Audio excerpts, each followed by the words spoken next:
Hey bro, how about you select a board game and I'll get us some drinks? Sure thing, I'll be right back. This looks so good. I'm gonna start setting it up. Why is there a pair in your board game? That's just there to remind me that that game is for 2 players only. Sometimes the challenge of organising a board game night can be that it's simply too difficult to find a group of 4, 5 or more players to play with. Simply stated, many people often prefer to play a casual board game with their relatives, friend or significant other. In this video, we look at some lovely board games specifically designed for pairs, 2 players. Fog of Love. Have you ever wanted to be in a romantic comedy or star in your own sitcom? Well, in Fog of Love, this 2-player board game, it's all about gamifying and simulating the ups and downs, the twists and turns of maintaining a relationship.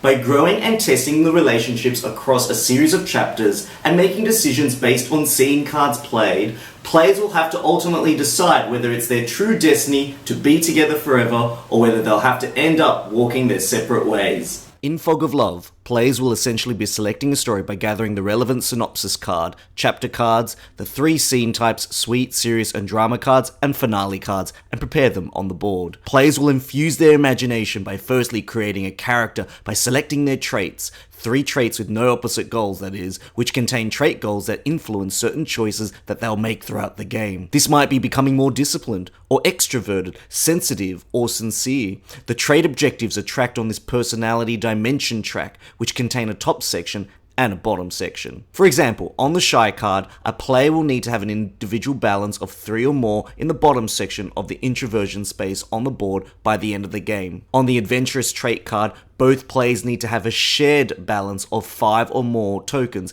in the Curiosity space. Players will have 3 of these secret trait goals each to work towards throughout a game. Players also select a real-world non-generic occupation such as being a nurse, a firefighter, or even a TV star. Players then select feature cards from the feature deck that represent or symbolize what caught their attention when they first met and give these to the other player. It might be things like being tall, being muscular, having old-fashioned clothes, or even a symmetrical face.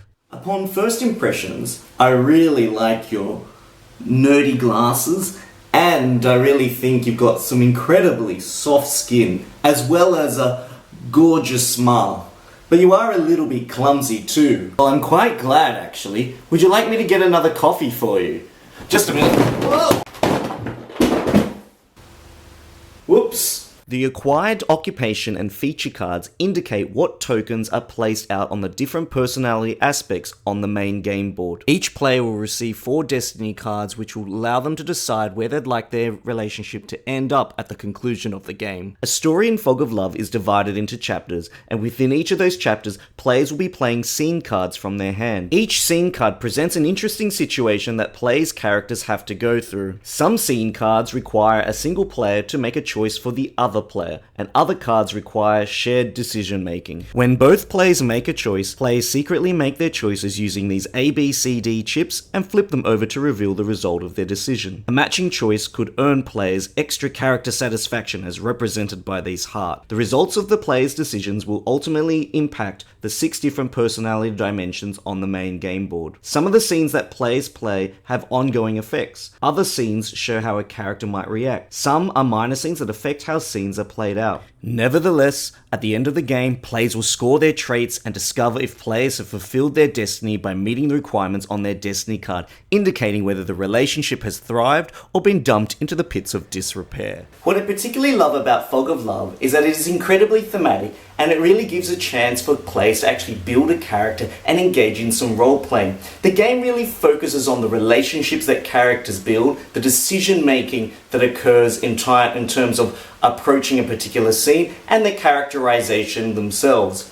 The choices that players make will impact the future of each character, as well as their ability to fulfill some of the trait goals that they receive at the beginning of the game. And I think what really is such a beautiful element of the game is that what players fight for really drives the character's decisions in this game and how the relationship actually plays out. This game has some really great scene moments and really places the characters in some really funny awkward and sometimes hilarious situations. Some of the points that you need to consider is that on repeated plays, you might see quite a few of the scenes again and again, and you might need to invest by purchasing some of the other expansion story packs. Also, this game does rely on players having the right mindset in entering the game in order to really get the experience and how the game was intended. Fox in the Forest. Fox in the Forest is a trick-taking game for 2 players where players play cards to attempt to win tricks against each other over a series of rounds. Players will try to score points by winning tricks by playing cards with the highest ranked lead suit.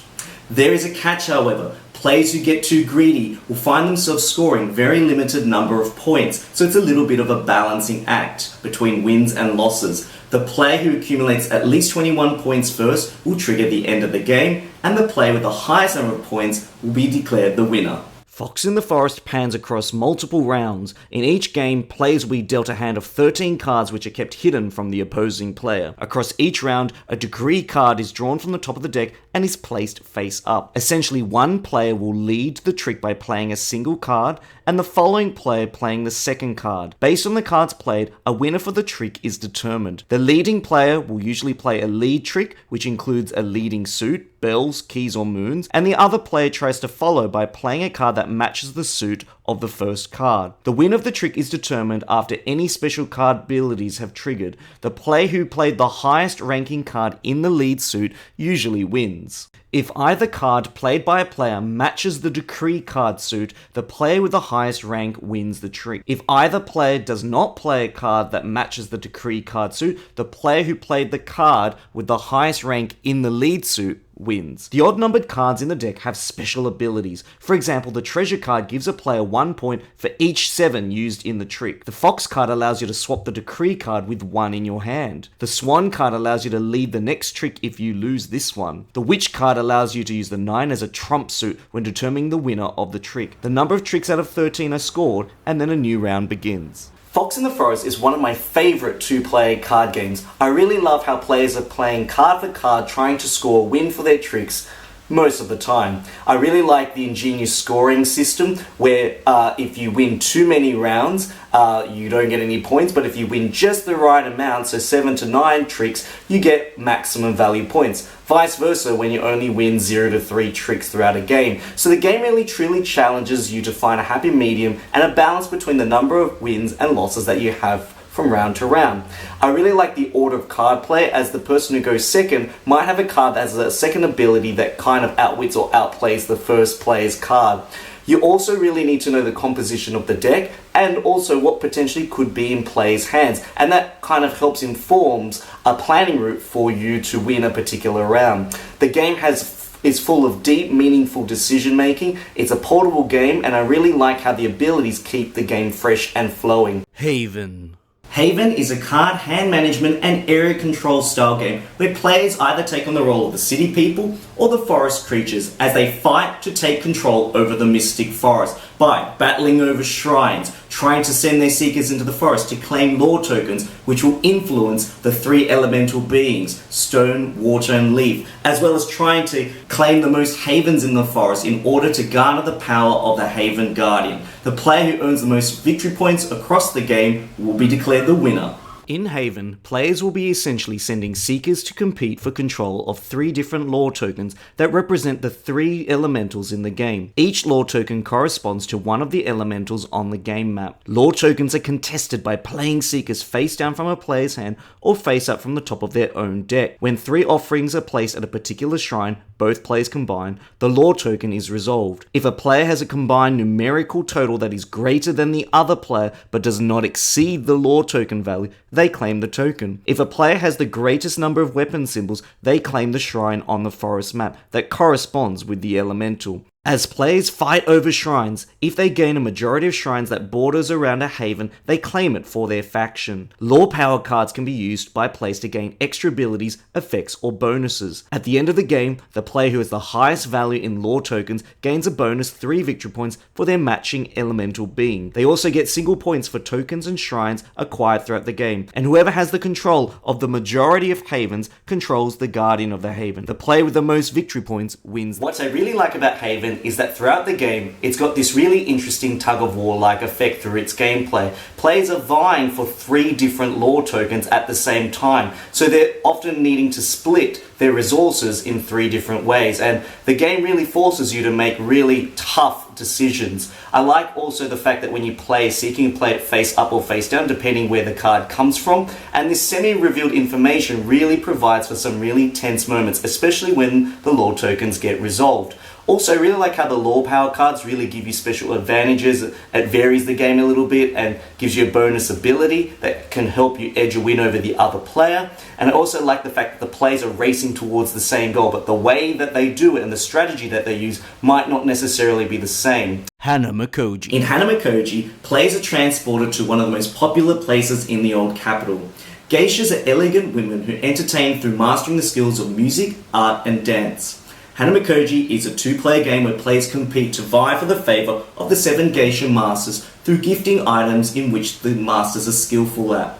With a little charm, good decision making, the player can effectively gift and exchange the items to favour the greatest number of Geisha masters will win the game. In Hanamakoji, there are 7 Geisha masters that players will be vying for. Each Geisha has a listed number of charm points and corresponding item cards. At the beginning of the game, the 7 Geishas are placed out in a row in ascending order between the 2 players. Each Geisha contains a victory marker, and each player places their 4 action tiles in front of them, activated side up. Across each round, players will be dealt 6 cards each, and in alternating turn order, players will first of all draw a card from the deck and then take one of the 4 actions in front of them. The actions that players can take include performing a secret, which involves selecting a card from your hand and placing it face down under your secret action marker, where this particular card will be scored at the end of the round. Players can also do a trade-off where they select 2 cards to place face down underneath their corresponding action token, which are not scored at the end of the round. Players can perform the action of gifting, where they select 3 cards from their hand, place them face up, allow their opponent to select 1 card to put on a corresponding geisha on their side, and then the remaining 2 items are placed on the geishas on your side of the board. Players can also initiate a competition, where the active player picks 4 cards from their hands, splits them into 2 even piles, allows their opponent to choose 1 pile, which all then get immediately placed on the geishas on their side of the board,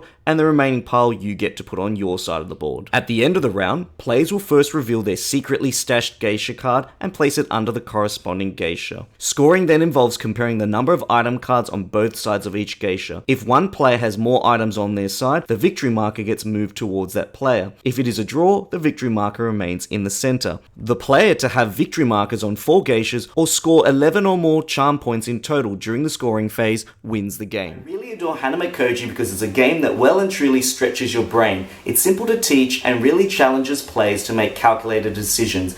Players are constantly evaluating the composition of the item cards in their hand versus what sort of item cards have already been played out on the field, as well as predicting what sort of item cards are still yet to come. Players are often agonizing over the sequence in which they're going to resolve the 4 actions that they need to resolve over a round to best optimize their strategy. And also, when players offer cards to the other player, deciding which cards to offer is also quite a difficult decision. And as an opponent, deciding which card to take is often comes down to what sort of cards you have in your hand and what the board state is like as well.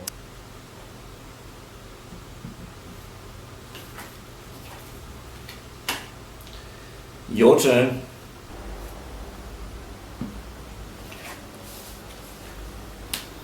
See if you can get out of that move.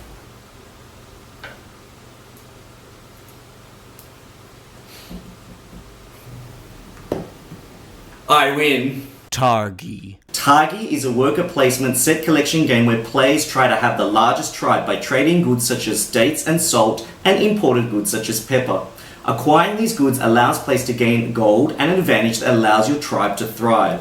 However, thieves and other tribes are also competing for the same goods, so you better watch out. The player with the most victory points by the end of the game will win. To play a game of Targhee, players essentially set up the border cards so they make a frame. The central area is filled randomly with alternating good and tribe cards, with a robber being placed above the noble card and remaining decks placed next to the tribal expansion and caravan spaces. Each play starts with 3 Targhees, some starting dates, salt, pepper, golds, and victory point tokens. Across the game, players will be placing out their 3 Targhees on the border cards one at a time, alternating with the other player. They must ensure that the Targhees are not placed on the space with the robber or the corner raid card spaces or on borders that face an opponent or facing themselves. The placed out workers essentially create intersecting points in the middle of the game area where players' markers are placed. Players then activate actions anywhere where their pieces stand. Some of these actions include gaining goods such as dates, salt, and pepper, moving central markers to another central card of your choice, trading goods for victory points, or drawing from the tribal expansion or caravan deck. Claiming a goods card yields players gold or sometimes victory points. Players can also pay for a tribe card and take maximum of 1 into their hand